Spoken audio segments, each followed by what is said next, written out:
جس طرح عمر صاحب نے اپنی ٹویٹ میں بھی بولا کہ بڑا امپورٹنٹ ہے کہ جو لوگوں کی جو ایکچول ایسپریشن ہے اور جو لوگ چاہتے ہیں کہ جو ہم سے وعدہ کیا تھا نہ صرف سپریم کورٹ نے ہوم منسٹر نے بٹ خود پرائم منسٹر صاحب نے ہم سے وعدہ کیا تھا کہ ڈیلیمیٹیشن الیکشن کے بعد اسٹیٹ ہوڈ کا ریسٹور ہوگا.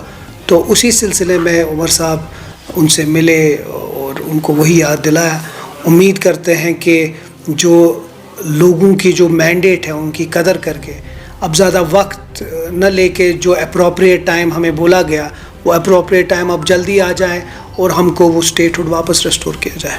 تمیم صاحب، اگر ہم بات کریں الٹرنیٹ گورنمنٹ کی تو بات ڈیمانڈ کی جا رہی ہے اسٹیٹ ہوڈ کی، لیکن اب اگر ہم لیڈر اپوزیشن پارٹی کی بات کریں ان کی زبان سے کبھی یہ نہیں سننے کو نہیں ملا کہ ہم بھی ڈیمانڈ کرتے ہیں ریسٹوریشن اسٹیٹ ہوڈ کی، کیونکہ وہ چاہتے نہیں ہیں. ان کی سیاست ہی نیگیٹو سیاست ہے اور ان کا کام ہی ہے صرف الٹا سیدھا اور لوگوں کو گمراہ کرنے کا. کاش وہ جموں کشمیر کے لوگوں کا سوچتے ہوتے، کاش وہ جموں کا سوچتے ہوتے جس چھیتر سے ان کو الیکٹ کیا ہے، تو شاید وہ اتنی بچکانی بات نہیں کرتے، وہ ہمارے ہاتھ میں ہاتھ لے کر لڑتے. یہاں پرابلم یہ ہے کہ بہت ہی گھٹیا سیاست کھیلی جا رہی ہے. ایک طرف سے پی ڈی پی کھیلتی ہے وہ چٹھیاں باہر ڈال کے، ایک طرف سے ایل او پی صاحب کرتے ہیں وہ کر کے. بٹ ٹھیک ہے وہ کریں، ہم نے لوگوں کا مینڈیٹ لیا ہے، ہم امید کرتے ہیں کہ اس مینڈیٹ کی قدر کر کے ہمیں اسٹیٹ ہوڈ ملے.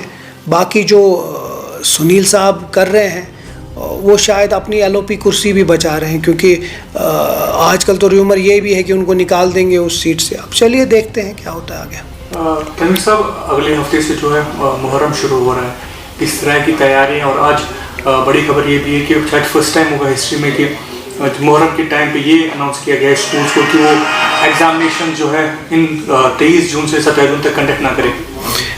محرم الحرام کے لیے آج سے 1.5-2 مہینے پہلے ہی میٹنگ لی تھی سی اے پی ڈی منسٹر نے، اس کے بعد سکینہ جی نے لی تھی، پھر ڈپٹی سی ایم صاحب خود ٹور کر رہے تھے سٹی کا اور الگ الگ علاقوں کا. جاوید ڈار صاحب بارہ مولہ اور بڈگام کا لے رہے ہیں. تو اوور آل گورنمنٹ کوشش کر رہی کہ ہر جگہ جو ارینجمنٹس ہے وہ ٹھیک سے رہے اور جو عزادار ہیں وہ اپنا جو عزاداری ہے وہ بنا کسی رکاوٹ کے کرے. اسی سلسلے میں ایک بہت بڑی ڈیمانڈ تھی کہ 24 مطلب 8 محرم 7 محرم سے 10 محرم تک کچھ اسکول اور کالجوں نے ایگزام کا ڈیٹس نکالا تھا، تو ان کو لوگوں کے سینٹیمنٹس کو مد نظر رکھے سکینہ جی نے اس کو آپ کہا ہے کہ ان کو آپ 27 کے بعد ہی کریں.